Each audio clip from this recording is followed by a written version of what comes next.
Yeah. This sheet is. Let me see if Rabbi, what's his name, wants to hear. This sheet is an exploration of something that we started in here. You said that it's a bar park thing. It was a Lakewood thing. And the last sheet here that gave the historical theory of how everyone started to think that the main thing is to feel good, have the correct feelings. I said that it seems like Rabbi Karelitz, who wrote a book called Chazon Ish, and in the back wrote a few chapters about his ideas about theology called Amina B'Tachim Va'oid. It's really Amina B'Tachim the Mussar. I don't know why they skipped the last word. That's about the subjects. I don't know what he called it. And I noticed that he was trying to express the pre-Baal Shem Tov or pre-Immanuel Kant or pre-David Hume, same idea, theory of how to be a good person. That's what I said, remember? Now what you were saying, what you were telling me back today is, and what I say is that it's very important to notice this, and this is something you should notice, and this is another way of saying the same thing that we've discussed then, like we discussed one detail of it, or one instance of it, how there is this, we could say it in the way the Chazon Ish would say it, or the way a Litvak would say it, which is that there's an old version about what a good person is, which is the same thing about what a good yid is, right? Who is the ideal person? All the Jewish tradition, up to a certain point, all agree on it, or almost all agree on it. I think it's more complicated than that, but okay, everyone agrees on it. And that ideal person is called a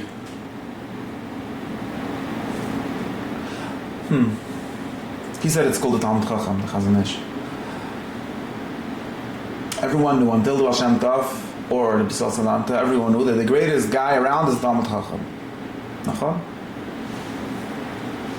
That's what it says in the Gemara, in the medrash, everywhere. A Chacham? Yeah, Talmid Chacham is a weird.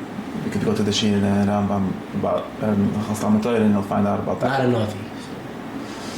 Not a lot of things. No, I don't know. No, I don't. That's why I said it's more complicated. When you start saying not a philosopher, not a Navi, I'm not sure that that's correct, because that might include those things. What's not is then you have very clearly, I think that this can't be disputed, and I don't think there's even a debate about it. You could ask something else. We could say Talmid Chacham, or Talmid Chacham would also be that, or there's another kind of good yid, good person, which is a Baal Maisim. Either you do Torah or you do mitzvahs. That's the two things. You do Torah or mitzvahs. Called in Chazal generally Chachma v'Masa. Right? Either you do learn Torah, Chachma, you can include Neviah and philosophy and everything in that if you really want. I don't think Talmid Chacham means that halacha, although the Chazon Ish might think, but that's complicated. Or mitzvahs, someone who does mitzvahs. That is what every yid ever thought is a good person. And ideally both. But okay, sometimes people emphasize this, sometimes they emphasize that. Okay. Now, suddenly comes the Baal Shem Tov, or comes Bali Mussar, the Mussar movement, so-called, and they come up with new ideals of what is a good person. Very explicitly, not this ideal. They say, no, a good person, what does the Chassidus say? Who is a good person? Someone who has dveykus.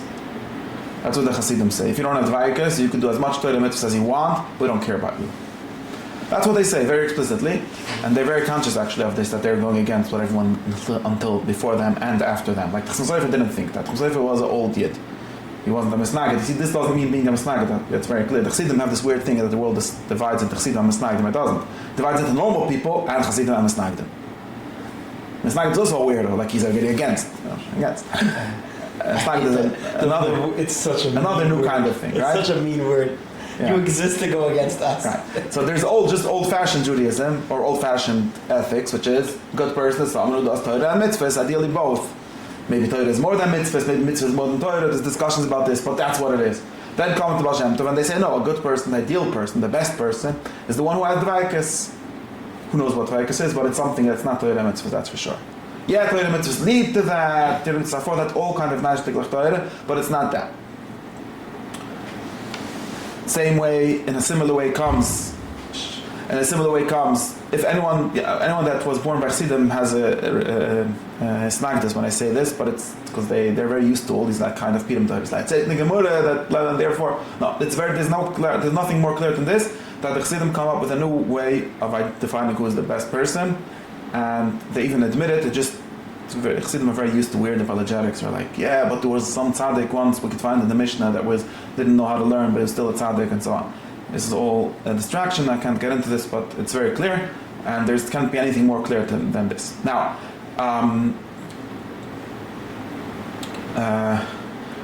they might be right. See, they might not be wrong, but it's very clear break. The same way, or in a different way, but in a similar way, the Talmidim of Rabbi Salante, Rabbi Israel Salanter, not some other Salanters, they came and said that they don't care if you know how to learn, they don't care if you do mitzvahs, they care about something new called middos. Yeah, being a mensch. That's the Mussar thing. We don't care about it. I mean, of course we care. Of course we care. But in the end, who do we respect? Who do we think is the ideal person who gets praised? Someone who's a mensch, has good middos, he acts like a mensch. And they come with all these stories, halacha is not enough, blah, blah, blah, you have to have middos. Maybe in the Yiras Shamayim, even something the Mussar actually do emphasize. Some of them at least, they say, someone has Yiras Shamayim and has good middos. Okay, but this is still a very different story than the old story of now someone who does Torah and mitzvahs. That's the fact. Okay. Now, of course, there's like people like Misnagdim, like Mechaim Velazhna, who come and try to say very like now. So now let's explain this. That's the story. Now, in my version, this new thing, and these are both modern movements, right? There might be. They all say they have precursors. There are pre-modern movements that say similar things. I don't know. Maybe yes, maybe not. And I'm not really challenged by that because I don't really believe that this is a historical story. I'm just really giving a structural story. There's ideas about this. It's not just a historical fact. Although ideas do get more and less popular throughout history, but it's not about that. You'll find someone, the Chavis Avodas maybe said that. Okay, so he's the same problem. I'm not denying that there might have been people before that said similar things. But what's important is that we have to understand both of these modern movements. I'm giving it in the modern version, instantiation of this kind of problem, as responses to the same issue, which is that the old-fashioned way of like a good person, someone does Torah mitzvahs, that's the Jewish version of it, right? Or the ancient version of it. How we were discussed. How did Aristotle say doing Torah mitzvahs? Having intellectual and practical virtues, right? The same thing. Same thing with maybe slightly different details about what the intellect is and what the good actions are, but the same idea. And now, since for various reasons people stopped understanding that, stopped being able to say that, stopped being able to live that, stopped being able to believe that, one of the reasons we discussed, it has to do with teleology and so on, but I think there's even more reasons. Therefore, but that's one very, very basic reason, stop seeing goodness as a real thing, something that is a property of people or of activities in the world. Therefore, we end up being stuck and looking for some new way. Now, either you could be a nihilist, that's the real like flat line here, like the real default now. You could be a guy that thinks that there's no such thing as being good, you can do whatever you want. That's one option, of course. Since we're all pretending to be religious, that's not an option. So we have to find a different solution. So one of the solutions was to say dveykus, whatever that means, which is definitely not the same thing. It's something very internal, right? All the criticism that I have of how do I call it? Over-interiority or internality applies to that. Or something also in some way internal, but in any case, I think Mussar also get up mostly stuck in internals, even when they talk about being a mensch. They end up, at least the people that I know that are working in their tradition, mostly end up thinking that the guy that has empathy with someone is a bigger tzaddik than the guy that actually raises money for him. So they seem to end up in a very similar place, but with different things, because they don't really believe in God. That's the big difference. Mussar Chassidim are the people, right? Since another very weird way of saying this is the very old way that we said this once about the ladder being broken, right? Jacob's ladder. Jacob's ladder broke, which means there's no maluchim anymore. Nobody believes in maluchim, right? That's a sign of this, which means there's nothing that makes the world and God work together as some kind of unit, as some kind of coherent, intelligible thing. So now you have basically, either you could be a nothing, that's what I said, or you could cling to God anyways, then you destroy the world. That's Chassidus. Or you could cling to the world, whichever perfection can be found in some weird way internally in the world, and destroy God, which is what the Balaam wants to do. They don't really believe in a God. Or you could find a third way, which is the idea of divine command, which I'm not sure which one it is. It's one of these two in any case. It seems to the people, the common thread that you're saying, they don't believe in any real goodness. They don't believe in any real substance. There's nothing exists. Nothing exists. Like there's no. It's just they're addicts, whatever, something like that. Like they're not. There's no. Right. Therefore, if there's a goodness, it can be only imposed from the outside. Like God gave it a meaning, or God told you to do it. Doesn't even. Kalam, right? Kalam is this exactly in some way. And this is the story. Okay, the outcome is the basic story that we have. Now, back to where I am. There are certain people that very much are trying to tell the people that are all stuck in their own circles, getting stuck because they have this very limited amount of options and very limited picture, very limited view of the world, and therefore get stuck in one of these like extremities, like everything is just about dveykus. I'm not saying that dveykus is a bad thing, but like you sort of deny, you become like a middos halacha, you become like Moshe Rabbeinu said, you can't have a table standing on one leg, it's going to fall very quickly. The same way with being a mensch and things like that. You all become very too small things that don't really encompass the richness and variability of life. That's the real big criticism of, one of the big problems with this kind of shit is they become very one-dimensional. It's like everything becomes about that, and then in every other dimension is evil, not the case, usually. That's usually what happens. And we'll see, if we'll get to it, we'll see exactly why this happens. But that's what happens. And now, some people, very few people actually managed to articulate an opposition to this. But it's very hard to articulate an opposition, especially when you're working within a world structure, a worldview, which is already the cause of most of these problems. Right? This is the problem. What you just said, right? That because it's not that they're necessarily wrong, but they're one-dimensional.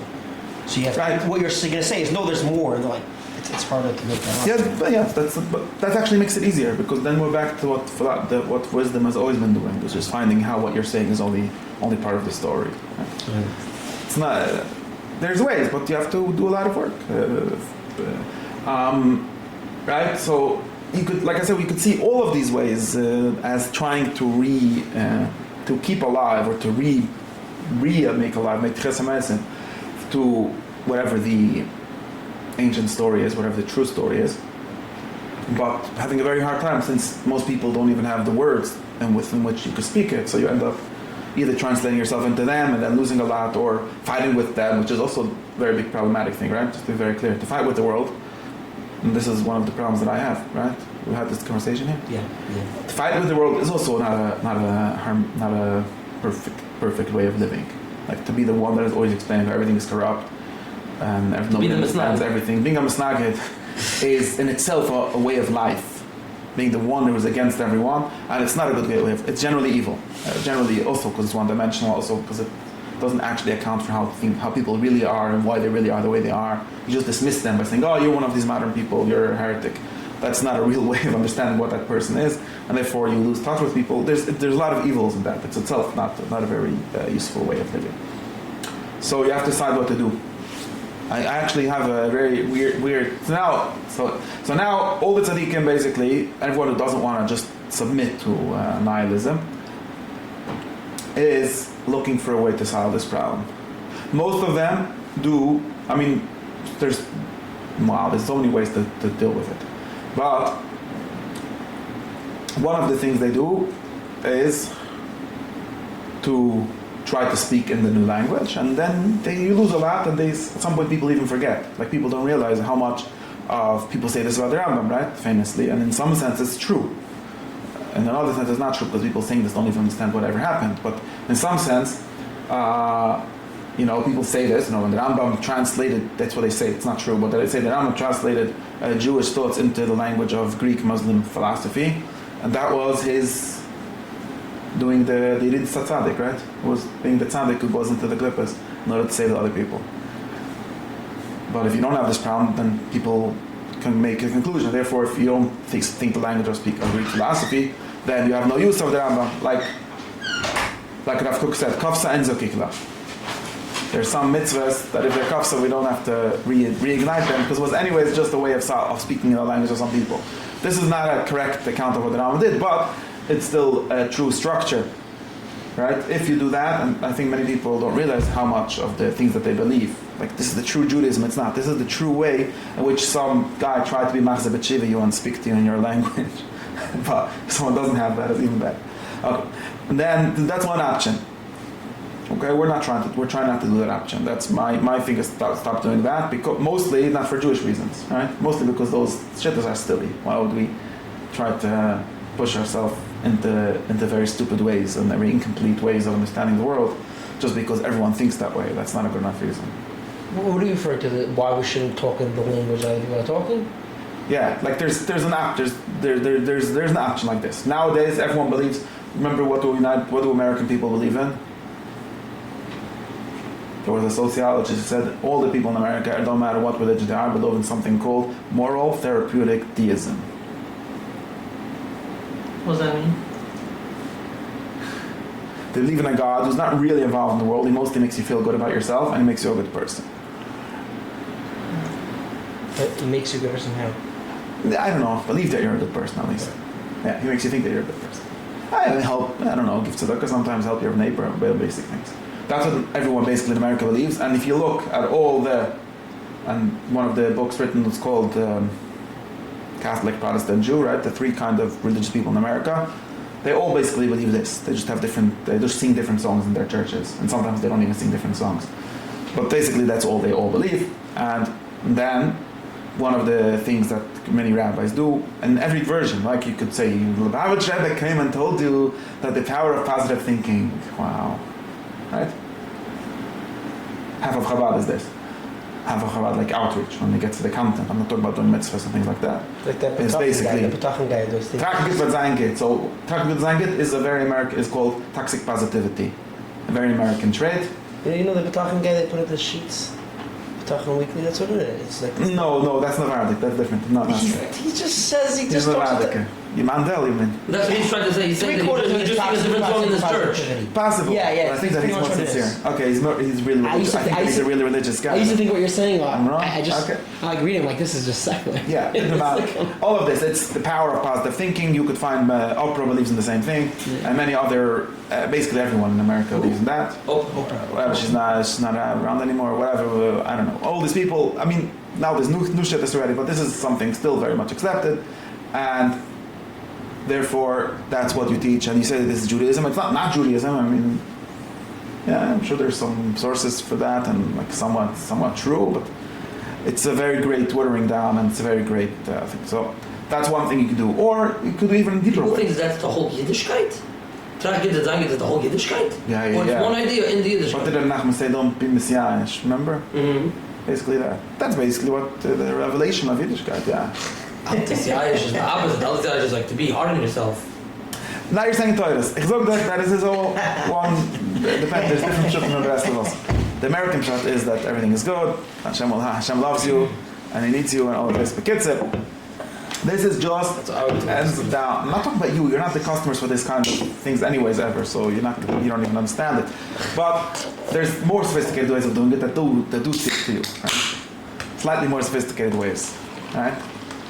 And in every generation or in every group of people, whatever they already believe, basically, or in whichever framework they already believe. And by the way, it's a very great thing to make people good people within their framework, because it's hard enough. Like, it's hard enough to just keep on being normally good people that provide for their families and don't steal and don't kill, and more or less. Shev mitzvah. Yeah, it's hard enough. It's a great achievement if you can do that. I'm not here to denigrate anyone that's doing that. I think that's real work. Is that considered a low bar, though? No, it's not a low bar. I think it's a lot. I think it's a lot. I don't think that's that. You have to remember that the default is something much worse than that. All the cliches in the world are better than whatever they're doing in Brooklyn. Okay. I don't know where it's now. hipster central, whatever. All of that is, it's a great achievement. It's a lot. I don't think it's a little. I think it's a lot. The reason why I'm not happy with it, well, firstly, because I think that I'm better than most people. And secondly, because I think that there is a real criticism to be made, not because we've inherited this tradition that says other things and so on. No. Not because, look, if you follow that, you end up saying that half of the real things in the Torah are, you end up having everything being a problem, and all the things that in the Torah were good are really bad, and all the things that I said are bad are really good, and when we end up making every sermon is about reinterpreting what the Torah says is good, that really it meant to say that it's bad. When the Torah says something is bad, it really meant to say that it's good. And who told us what is really good and what is really bad? The New York Times editorial board. So I'm not even saying that. That's something I say sometimes. But I'm not even saying that. Even that is still better than being a horrible person, which we're all already full. What I'm saying is something different. What I'm saying is that Betar Goy, not Betar Yid. Very important. Betar Goy, Betar guy that likes to think critically, or even that is a word that they've stolen from us, but that likes to think, this basic worldview within which all these people are working is very silly, at least incomplete. It's even worse than that, but it's at least incomplete. And it's not serious. It's basically not serious. I give you all the reasons why I think it's not serious, but it's basically not serious. I mean, that's what I do every week. I give you the reasons why I think it's not serious. It's not serious. So forget about if the Torah says it, or if it matches, or it doesn't fit into the Torah fits into it, the Torah doesn't fit in the Torah. Right? Forget about the question, should the solution to every question that comes up in the education of your children be that there's a therapist, someone that knows the answer? Besides for that not being, we have experienced the education of children and teenagers and adults for like 5,000 years or however long, and somehow we managed to do it without all these people. That's one silly argument. But besides for that, it's just not serious. They don't actually solve anything. You should call this is not that rant. Anyways, right? You should call the school, the manal, that every time he has a problematic kid sent to a therapist, then you should ask him for the how many kids that therapist actually helped. They give you numbers, like out of the 70 people that had problems, they solved. Someone else trying to help. He's might offload it. Okay, now you're giving other criticism. I'm just saying, the kids say it's not serious. It's basically not serious. That's the main problem. So I have a different problem. That's just not serious. These people never really thought about what real problems are, never thought of what solutions might be. It's just not serious. So that's a problem that I have betar mensch. Therefore, where did I get into all of this? Therefore, and now I have a problem with people that say, what do you mean it's not serious? But the Rav said, the Rav didn't say, the Rav was trying to help you. Don't be so silly, don't be so not serious, and let's try to listen to when the Rav hacks on you. Maybe he's trying to say something better then. How about you listen to the Rabbanim that are hacking? Of course, they don't really understand either, but at least they're representing something that's like much older than your thoughts, right? I mean, that's like one of the basic conservative intuitions, like something that most people in the universe thought for the past 3,000 years. Probably they said something. They were crazy, maybe, but it's probably worth to think about what they said. Well, that's like just one argument, like heuristic. It's not really an argument, but my point is more that since this is not serious, like it's either it's not serious, there should be a way to present this serious way, not because of the need of the Judaism. Judaism doesn't need it. Judaism will survive very well with all these silly people teaching cliches. And that's already good. I can think of worse things than that, okay? So that's not my problem. I'm not here to save Judaism. It's going to survive much better with those other people. I'm just here for me and the people like me that are trying to be serious, trying to have serious thoughts, to be able to do that in a serious way. That's all. Now, getting back to the Holy Chazon Ish. Now, we find that within the people that are standing against the world, there are various kinds. Now, those who don't really know why and what, and they're just hacking kaparan. Okay. They might be helpful in some sense, just by creating space to like not automatically accept whatever. They're like questions without answers, basically? They don't even have questions. Because they can't even explain you what's wrong with the world. They can only like scream, which is not even an argument. It's socially somewhat useful, but not more than that. But then, there's some very interesting people, very few of them, that actually do think. There are such people that they actually do think. And they do try to articulate what is wrong with the world, or try to at least give their alternative version of how things should make sense. I don't know, in the Jewish context, there's basically none that are really good at it. They might be like Catholics and people like that. Even, yeah, let's not get into this Lashon Hara on the Eden. Anyways, even some of our enemies have better, more complete theories of the world and of what's going on than any of us do. So that's a What problem. do you have in mind by when you say enemy? Enemy is just people that want us dead. It's easy to be. That's a simple definition. But even some of them have more complete understandings of how everything works. Well, they might have their own fallacies and problems, but they do have some complete understandings of what's going on, which basically no one in the Jewish context has. Like, it's very weird. Like the Jews that we know, there's only two kinds. One of them is the like reactionary people, like the people who are like just do whatever we've always done. They're not doing whatever they've always done, but that's a different problem. And everything outside is bad. They don't really know what the outside means and what bad means and so on. Those are one kind of people.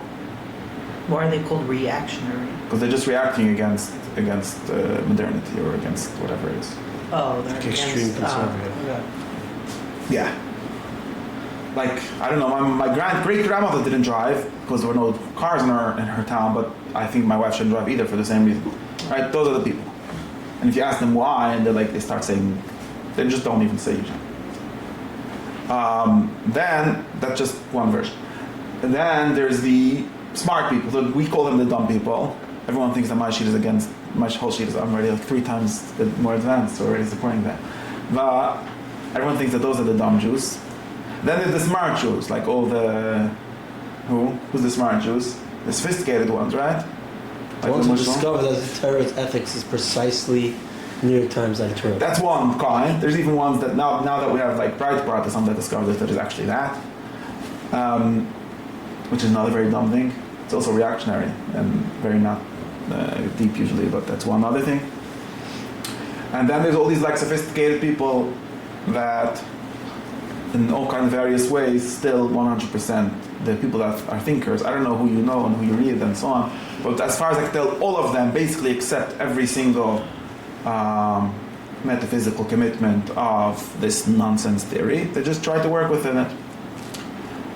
Non-metaphysical, anti-metaphysical commitments, right? In other words, do you know of a modern Jewish thinker that believes in angels? Because I don't know of one pre-modern thinker that doesn't. That's my sin. If angelology is an important part of your Judaism, then you're an ancient Jew. If it's not, if you're a Mekibbel and you have spheres instead of angels, we could consider you. But other than that, there's no modern Jewish Mekibbelim basically. The modern Mekibbelim are totally not Mekibbelim, right? They don't really believe in the existence of any of these things. They just think it's all psychology, which is nonsense. So there's no modern Jewish thinker that believes in angels. So therefore, they're all not serious. When you believe in angels, what do you mean by that? No, Not gonna tell exactly, you. because psychology could also be a real thing. That's Right. not what I'm asking. No, what I'm saying, Which I really just want a definition. no, like And why is psychology not intermediate enough beings. real angels? No, they're not. This is Torah that all the sophisticated people convince themselves and it's nonsense. Do you mean, Angels are intermediate beings. mean that there's are complete God. causation? That what? you believe in like causation, basically? Well, no, that's Is that- one nimshal. When Burton says that, he means that. No, when I say angels, I mean malachim. Malachim mamish.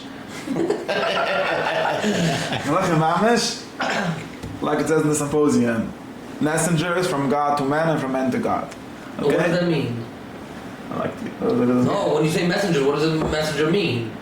I think with wings, so not with wings. I don't know. Well, that's a different question. Does it have wings or not have wings? What's the problem?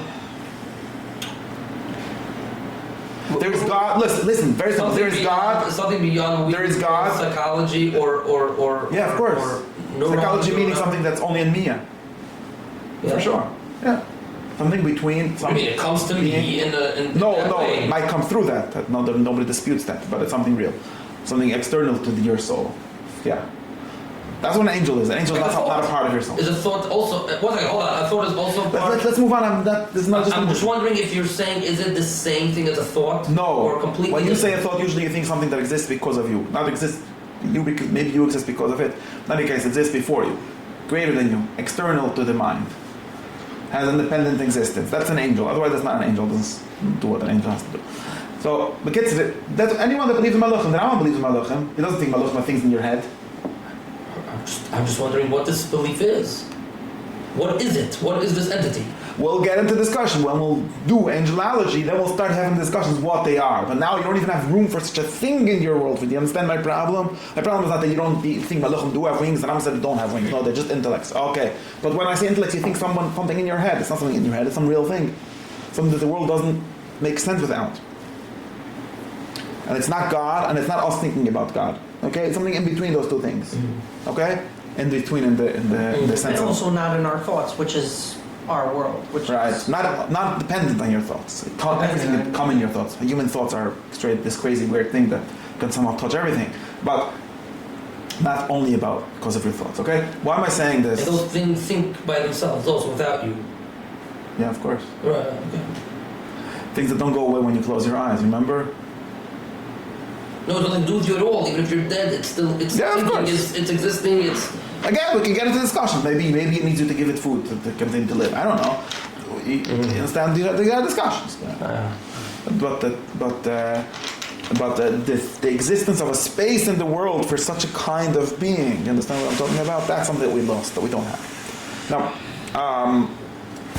why am I saying any of this? Because that's the second type of Jew that doesn't believe in the angels. Oh, very good. So the kids so there's only these two kinds of Jews. The Jews that say they believe in angels but have no idea what angels are. They've never seen any of them. No angels will talk to them because they're too stupid for them. And yeah, you know why Leonovi doesn't come to the Fremi Eden? Because he doesn't like to Mishigua.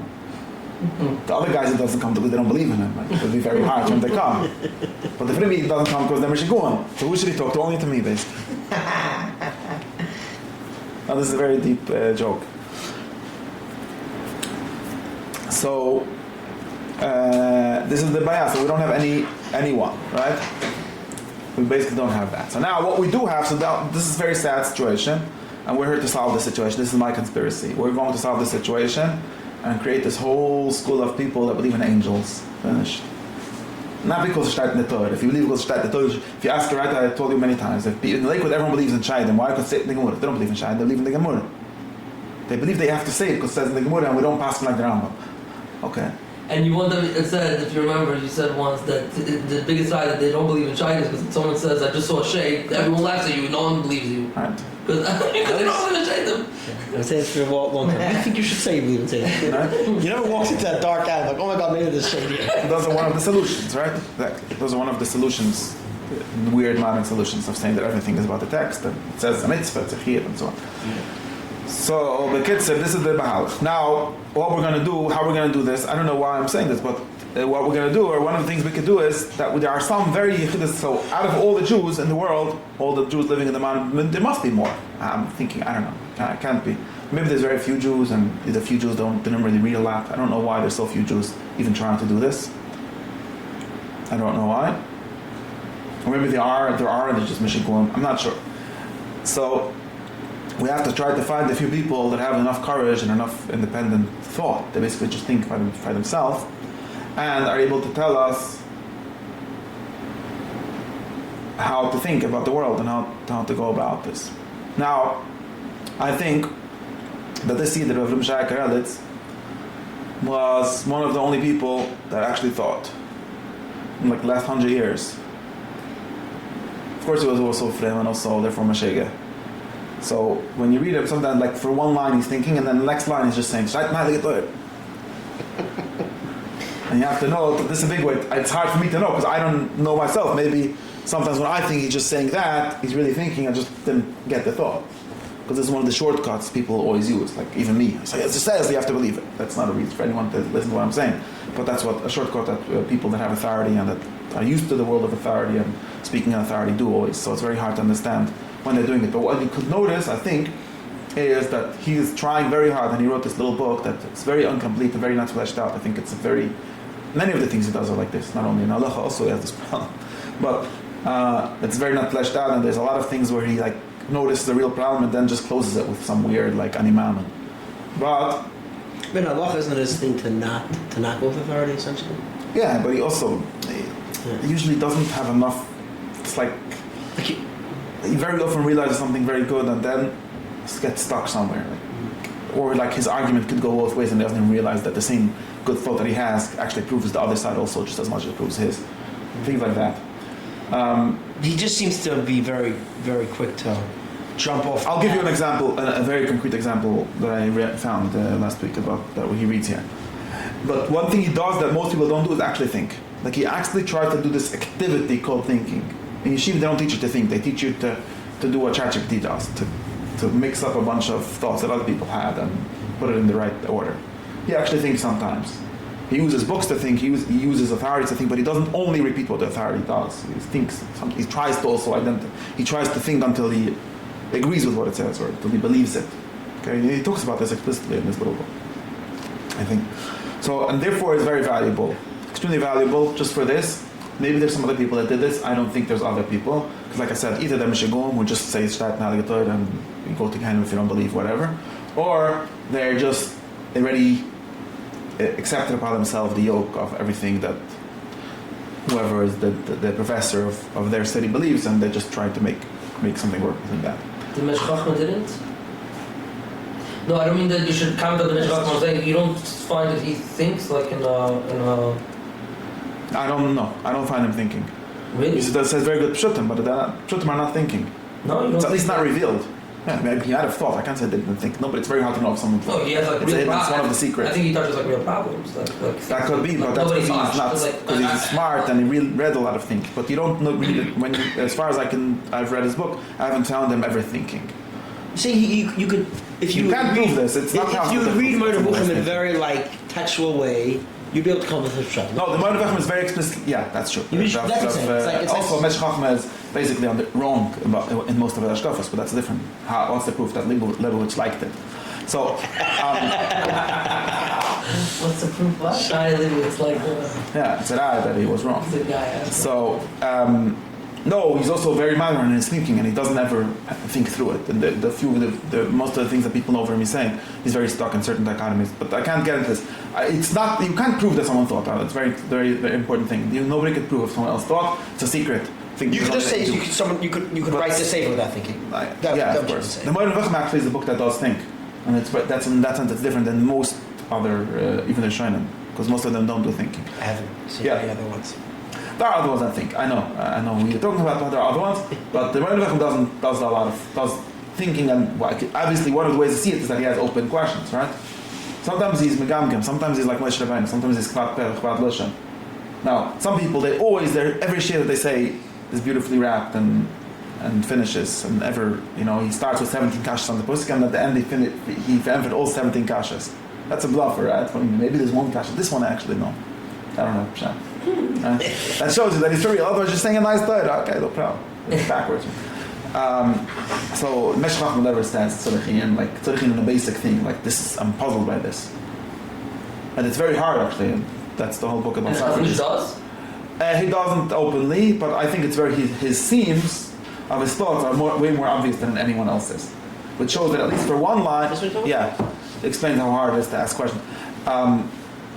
The Chazon Ish doesn't. Of course he doesn't. But I think that when you read him thinking about basic stuff, you'll notice that for one line he thought, and then the next line doesn't actually answer that thought, which means that he got upset at himself and he's like, man. I actually have living teachers that act in that way, and I respect them very much because they're not lying to themselves. They do lie. They are frums. They're afraid of, and that's not only frumkeit. It's also a certain wisdom because the other people that are like take one thought and then just run with it are usually dumb. They're one-dimensional also. Most of the people that that write blogs about how rationalist they are, they basically had one thought or a quarter of a thought in their life, and they just followed through all of them, all the conclusions from that. But that's not very smart. Basic wisdom is that there's another side of that. So if someone says, well, this seems to be correct, and he has a line of that real thinking, and then he's like, what the Torah? So okay, so that can be interpreted as saying, okay, but I'm not the first one to think in the world. Moshe Rabbeinu or whoever thought also. So from now I'll just move on. Right? But it seems that you do the same thing with the ancient versus the modern. You don't see so much the modern are serious thinkers. No, it's not true. It's just because you people are so stuck that I have to hack enough to get it out. Just a matter of where the balance lies. Yeah, it's just balance. It's not true. They're very serious. Not only they're very serious, all their arguments already say in Plato. Say in Plato? Yeah. They didn't really invent any new arguments. They just did exactly that. They take one side of the argument, they run with it. So that's why I said in the beginning of this sheet, that this historical story is not really the best framing. I should stop doing it, but it's hard enough to get people to understand what I'm saying when I do it with this clutch of historical thinking, that if I do it without it, you'll really go crazy. But it's really, all these theories were there forever. Like the Sutton, like I told you, the Sutton that spoke to the meditation already said all those arguments. It's nothing new. Freud and Jung and everything was there? Yeah, all of it. Of course. Really? Yeah. If you actually read ancient texts, you'll find them, all the arguments. And if you read some like modern academics, they're always doing this. Like, people say that Descartes invented this, but really it's in some guy from 1,000 years before. This is what we have. This is what we have. Yeah, that's only the ones written down. There's whole societies of people who said chocolate and Valentine good also. Right, so there's nothing is really new. Or describing things historically is not the best way, but I'm doing this way because it's at least a framework that people have in their head. Like, at least helps you to be able to grasp what's going on. So, but that's very important. I don't do it very well. I'm always tend to like finish up Shigim in a way that it makes it seem like it's closed up. But that's the sign. Sign is when you see him like thinking very clearly, and then suddenly, where did his clarity go? Oh, his Yetzer Hara, his Yetzer Tov woke up. Okay, no problem, I get it. So that's what I think about him, and I think that's a general thing that I noticed, that he has these very clear thoughts, and then also does not by default when he thinks. And many people that I know think that they think for themselves, but they really just repeat themselves what the New York Times wants you to think, because that's naturally or by default what people end up thinking. Or if you're the opposite, and you're becoming stop and say everything the opposite. Slavery is good. Oh, slavery is bad. I don't know. Aristotle wrote 3 chapters about if slavery is good or bad. There are good arguments on both sides already in that book, the Politics, and even more ancient books. So if you decide if it's obvious to you one or the other sides, then you're not serious. So that's the thing. Now the problem with Chazon Ish is two things that I shouldn't really do this. I should tell you some things that he says and to show this to you. But the general problem I have is 2 problems. One is that he doesn't really have the full picture, the full ancient picture. He's still missing a lot. He ends up getting very frustrated. You see him getting frustrated because he doesn't have the full picture. He can't really account for everything in the full way. That's one thing. And the second thing is that the clutches that he uses to hold up his old beliefs are very dumb. So the dumbest one being this idea of civi, of God's commands. Because, for example, and get back, now we're going back to where we came from and we'll try to continue a little bit, but if we can go back where we came from. Where we came from is that there's this modern belief that what matters is only what's in your heart, right? That's what it means, right? It must mean that, right? Because that's what we think, and there's even a 3-word statement from Chazal that obviously matches all our biases that says, right? That's not a serious way of thinking, obviously, but that's what we'll think. So now that's what the Chassidus becomes. So we have the best hearts, or the Mussar, and the different version of what a heart is, but same idea, right? And now comes the Chazon Ish, and he's looking at these people, and there's this book, a famous book, Chaim Grader wrote. What's it called? The Chazon Ish's friend. What? Yeshiva. And many people have said that if you want to understand the Chazon Ish's Ashkafas, he does a somewhat better job of explaining the characters that he's fighting with. Because the Chazon Ish is not a very good writer. He tries to be a writer, but he's not very good at describing characters and stuff like that. He was a novelist. He was his friend. He was his Chavrusa, Chaim Gada, and he wrote a book or 2 basically about the Chazon Ish. He doesn't say his name. He calls him something else, but it's basically about him and the characters around him and how the different ways of living life. And one of the things you see is how Chazon Ish is living in this world, and he's living with all these people with different like radical ideas or different concepts of what a good person is. And he's very much trying to hold on to this like very ancient thing, but he also thinks that it's a lot more sophisticated. And this is the important thing. He realizes, and this is, I gave a very important class last week. You should listen to it. It's Niyadish, but you should listen to it because I can't repeat the same Moshulim that I gave there. The Chazon Ish one is doing with Chazon Ish? Yeah. I started listening to it. What I talked about when I talked about novel of Torah. Something very important there. But the point is that something that you notice, if you're smart enough, most people are not smart enough to even get to the first step, and they're so excited about the first step, they never move on. But if you notice, you read all these people, right? You read Chassidus, or you read Mussar, or you read, what else do people read? Nobody here reads anything. So, anyways, If you read and you notice at some point that all these people are crazily simplistic. They're repetitive and boring. In a very significant way. Like the Mussar, if you read about the Mussar, you went to Yeshiva, you opened on the Mussar shelf, one of the Mussar shmusim, they say nothing for pages on end.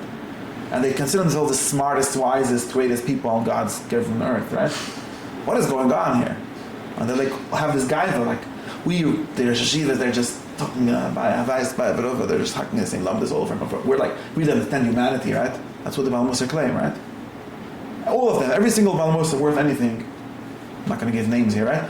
They all have this like thought that we understand the human being. Nowadays it's called something else, Torah Nefesh. I'm not even the Torah Nefesh. You read the guy's theories. He doesn't understand nothing. He has like quarter of a theory, and he's like, wow, he's so impressed by it. It's like now, right, it's the same idea. Like he's a psychologist, and he gets people. And then the Chazon Ish is looking at these people, and he's very smart, Chazon Ish, you have to realize, he's a really talented guy. And his mind works quicker than most people, and he's ready to think. Two very important ingredients I need for anything to make sense. You have to both have a quick mind, because if it takes you forever to get to a thought, it's just going to take very long, and you have to have a lot of courage, you have to actually think.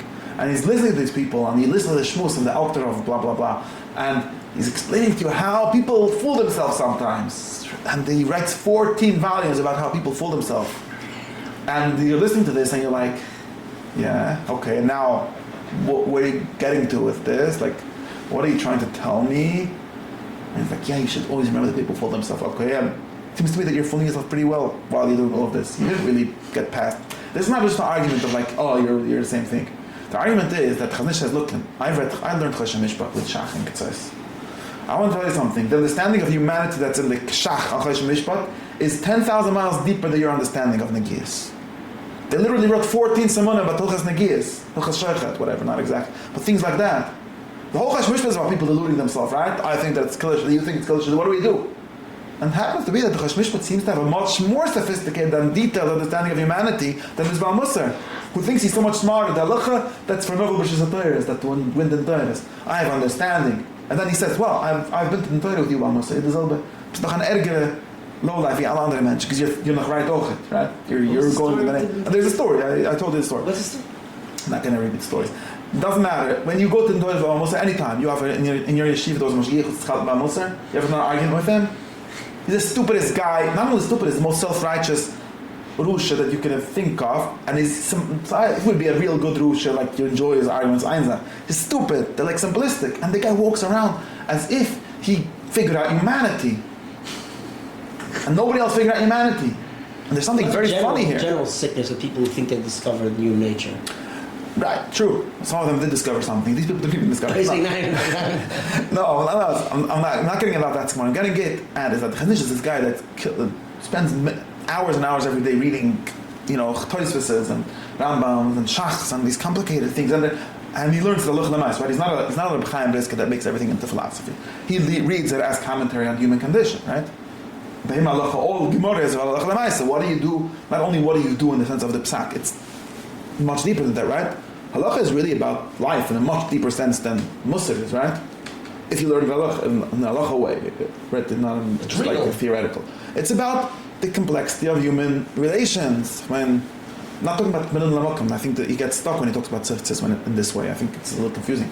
Although maybe I'm the one wrong because I'm limited here from Chassidus. But think about the other day. Think about Choshen Mishpat. These are things really getting into the kishkas of what it means to be a human being. And the important thing is you never come out of a sugi the way you went into it, at least from the Chazon Ish, right? Many people, they just end up with the same biases, but he doesn't. Not only because people think this is very important, and whoever learns halacha or things like that should realize. But people that have this story like this, there's two kinds of poskim. One of them, before he even opened any book, he knows already what the psak is going to be, he just has to find the raya. Right? And why? Because he has a basic sech le'yasha, he has an understanding of those things.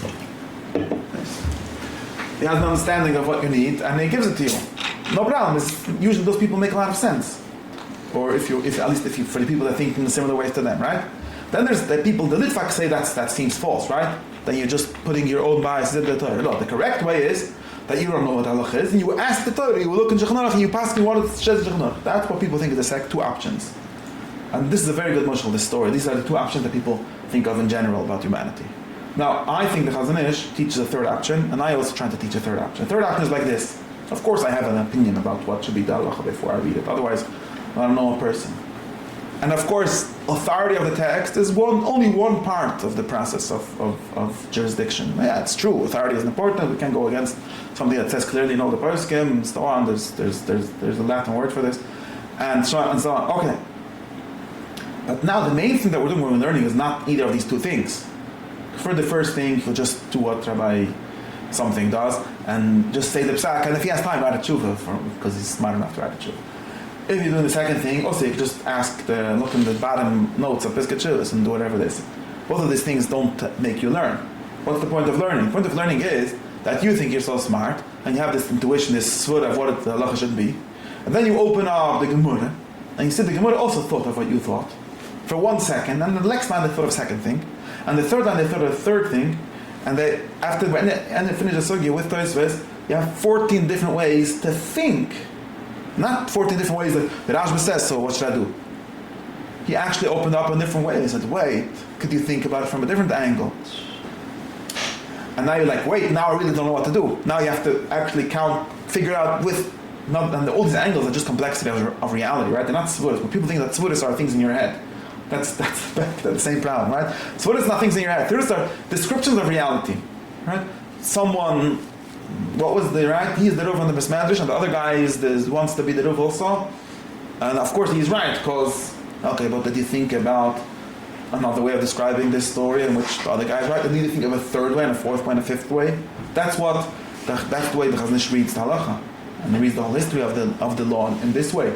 And he tries to learn from each one. If he doesn't agree with what he says, he's not someone that believes, has a munah pshuta in every achra. If he's wrong, no problem. But usually the people that he trusts enough to make him think, right, they're making him think. And he never comes out of the sugya with the bias that he went in. Even if he does, he's now much more sophisticated about it. He now understands the reality a lot clearer and a lot better. Right? Not worse. Many people, they start off with a good theory, and then they end up all confused because they put in all these aminos, all these authorities.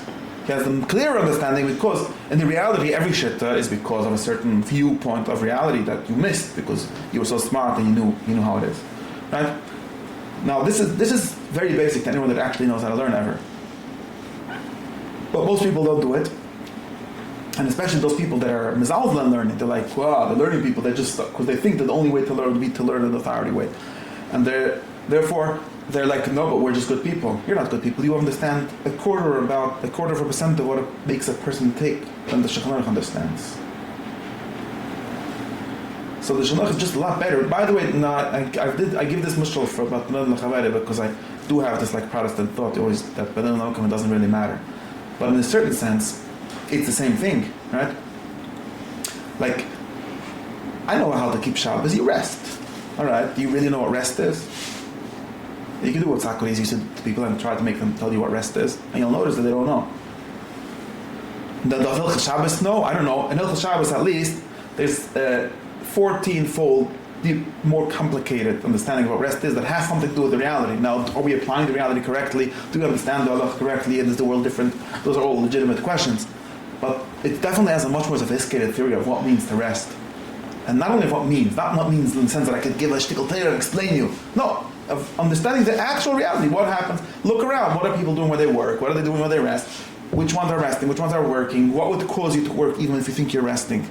But really in your head you work. That's another Torah. I don't know. Things like that. You'll notice that halacha has a lot more sophisticated viewpoint on reality than all these elements of all these Chassidus put together. That's why, for example, I want to give you an example that's close to me because I think this is true. People read Kisvari. Okay, this is my sheet from Peter, but I'm not repeating it. But people read Kisvari, and the is all technical. He's describing the 17,000 levels of Ilm HaYetzirah, okay? And now everyone knows 70,000 levels has combinatrix. There's 70,000 kinds of those. Turns out how many? Right? And people are like, well, this is boring. What do they do? They go to the Ramchal, or people like him. They say, oh, the Rizal is just a mushal. The nimshal is that he should be a good guy. Oh, the nimshal is that sometimes God has chesed, and sometimes he does things that you like. That's called chesed. Sometimes he does gvura, which means he does things that I don't like. And the Rizal was just complicating this with a mushal because the Rambam's theory of visions of prophecy. And I look at this guy and I tell you, I don't know if your mushal nimshal is good. But I want to tell you one thing, that Israel is much smarter than you. Because your theory of the world has 3 variables. There's Hanagas HaYichad and Hanagas HaMishpat, only 2 variables. Narizal's theory of the world has 17 million variables.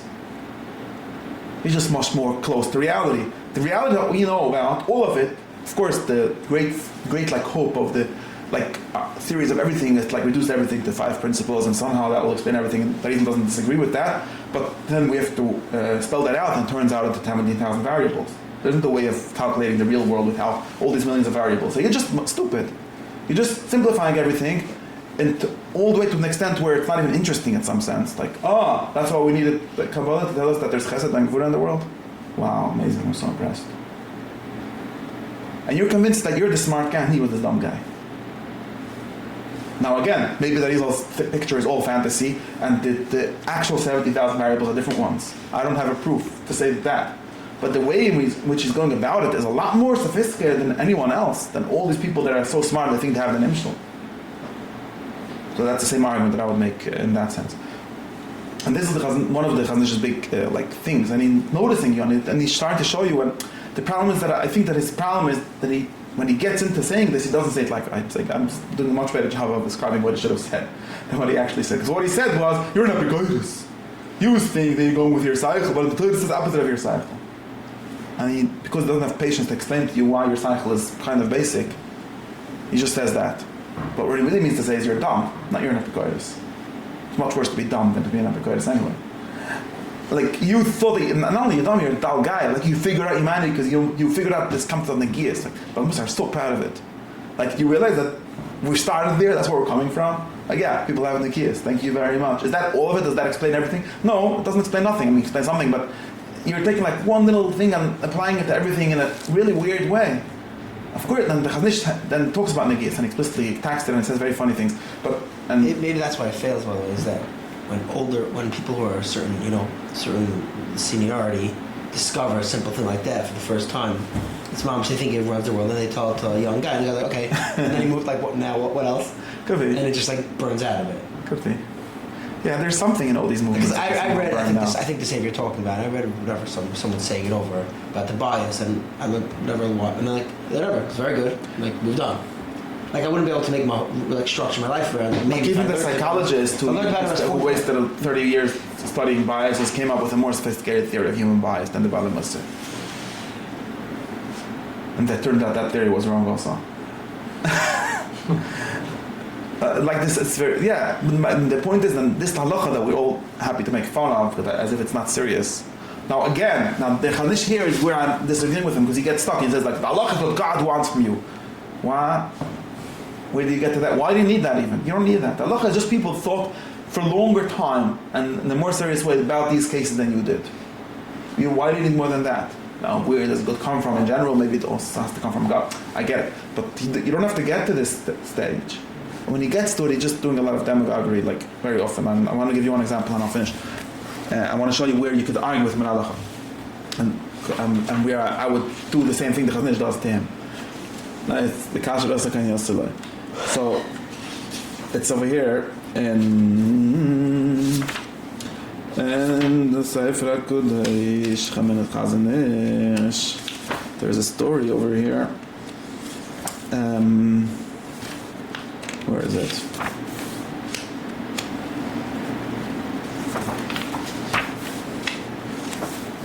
He talks about, I have to tell you, I forgot where it is. He talks about a Yid that thinks he has good middos, but he doesn't listen to the halacha. Where is it? Do you remember where it is?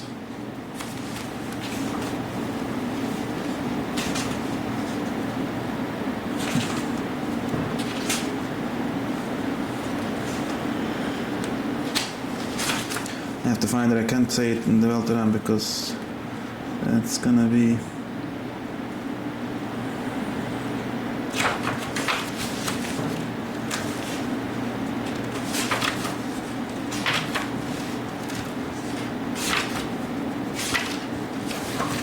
I think it's in, I thought it was here.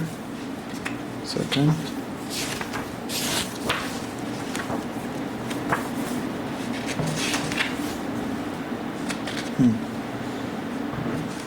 yeah, here. He talks about the concept that he's trying to get at something that I'm not going to get into exactly where he is, and maybe there'd have to be another sheet about this because that's really what I want to talk about. I repeated that demo again. He says, that someone thinks he's a lot of Yiras Shemayim, but he doesn't actually have direct Yiras Shemayim. And this is about the unity of the virtues, but I'm going to get to it. But he gives an example. I want to give you an example, and I want to tell you that his example is wrong. It says, that this guy thinks he's such a tzaddik. He understands that he has a problem with Benud Mechabayra, sometimes he has bad middos, but he thinks that at least he has Shemayim Hater Zich. That's what the Chazon Ish is attacking. And he says, this Yid, Master Shoy had a problem, this is a story that he saw. It happened that they called him to be Oil Torah. They said, yeah, I'm blind and plani. And they didn't go to Dalia. Why not? Because he's the Adam Chashiv. And Adam Chashiv doesn't pass him to get Revi'i, whatever Dalia was. He only goes for Shlishi. So they didn't go. The Chazon Ish, die house, that's okay, you have bad middos, but at least Yiras Shemayim you have. You don't have no Yiras Shemayim. You forgot that it says, V'oiz ve'Hashem yichlu ze shekorin le'laz v'toyre ve'ene oile. Steht Vers in the Gemara that if you call you to be oil Torah, you're not oil, you're was the Dvar Hashem. Was the Torah. Torah is covered. It's more important that you're not covered. So you think, I'm a tzaddik, if the Eibishter wants something from him, I'm always giving it to him. A mensch, sometimes I wouldn't say that, I'm proud. You're not a serious person, Bichlal. You're Bichlal, Tachas Shultni Yetzirah. You think that everything you're just doing with your hagel. That's Chazon Ish's drush. This is really a standard Mussar drusha in some sense, but he gets it. I'm trying to use it for something deeper than that, but I can't get it to it. Now, I want to tell you the Chazon Ish that it seems he seems to like set up this like very clear dichotomy. Like if the guy would follow the halacha, then of course it'd be oila, because it's a very bad thing to call the oila Torah, not oila, mavad the Torah. Since he only cares about his own covet, therefore he is not oila, and this is uses it to prove a very big point about this guy that he thinks is Yiras Shemayim, but not Yiras Shemayim. Just Chazon Ish says you never had really conflicts with Yiras Shemayim. You think you're so from, you think that in that sense you're sure Al Yitzhak. That's really the important point. You think that you're not a person that nimshach Yitzhak because you see that when it comes to buying matzah, he spends the most money. He said, yeah, because he's used to that. But really, if you have any little problem that does bother you, suddenly you don't have any Yiras Shemayim Ochet. Not only you have bad middos, you have no Yiras Shemayim either. You're not. What Chazon Ish is saying is that it's not true what Mussar say that people are Muslim in L'mukim, but not in L'chabayra. He said that guy is not Muslim in L'mukim either. That's really his goal with this story. Okay, that's the Chazon Ish's Maaseh. Now me, Ani Akoten, I have a baya. What's my baya? That because now he thinks Chazon Ish's way of saying this is that a Yiras Shemayim is someone who does exactly what it says in Shulchan Aruch. If you care about yourself. And it turns out that you don't have the midah of Yiras Shemayim either, you have something else, right? That's what the Chazon Ish is explaining it to be. But what's my explanation? I have a different explanation. Right? What's my explanation for why halacha is more serious than Mussar? That halacha has a lot more details, right? Halacha takes into account a lot more complexities of situations. And that's why there's no such a thing. Everyone has this rhetoric about halacha being the clear-cut system, tells you always what to do. The halacha is the furthest thing from telling you always what to do. Have you ever learned halacha? There's a lot of simplistic that doesn't go, usually you do this, but sometimes, but if it was Tuesday after Chalamoid, then halacha is the most non-dogmatic legal system that you could think of. There's always a way out. Not there's always a way out because it's not serious, because it is serious, because reality is like this. Right? Not the Chazon Ish, all these people that have this rhetoric about following halacha, they get stuck with this. Halacha is way too free in reality for them. Not free, I'm not saying free, it's way too real. And therefore it actually conforms entirely, it should conform at least entirely to reality. But to them halacha is this like formalistic system. Chazon Ish understands that halacha is not like that, but he still uses the same rhetoric because that's why Chazon Ish is so himself. I think Chazon Ish understands very well that halacha is not like that. He lives like that, he learns halacha like that, but then when he has to argue this with the people that he argue with, he ends up stuck in saying, oh, the halacha is like against you, so you're not B'ritzon Hashem. But actually it turns out, if you actually think about, learn a little bit, you find out that this exact question, what do you do when you're a chashvayit? Talk about a chashvayit tampoch, not some let's, right? Someone whose honor, the truth is that anyone's honor is important. Well, if your honor is connected to the Torah, and you get called to an aliyah, that's not the correct aliyah, what do you do? Chazon Ish seems to have a very clear halacha. The halacha says that you should go, but if you're a shaygit, then you don't go, and you shiny, you're really a shaygit. Now, me, it's like low, I'm not so sure about this. And since this is the authority world, I've even have authority on my side. I think that it's possible that you should not go, Of course, that's talking about the guy who should go. Well, you never do nekimta, you never know how halacha works. That's talking about someone that it is. He's a guy and he deserves this aliyah. It's not really, he's overestimating which aliyah he deserves, basically. So but if you're really a person that deserves a different aliyah, maybe that person is right, that is kavod Torah, you should not go, what's so wrong? And how do I know? I saw this, I found this, that's why I started thinking about it. But it's the Heilige Rabbim Besucht as in mich. Very interesting. Everyone knows it says in the Mesechtes Nedorim, it says, there's two things that it says the same answer. But here it says, why men Talmid Chacham, their children are not Talmid Chacham? It says Rav, the Rebbe said in the name of Rav, She'em Mevarchen B'Torah Tchila. You remember this also, what does it mean?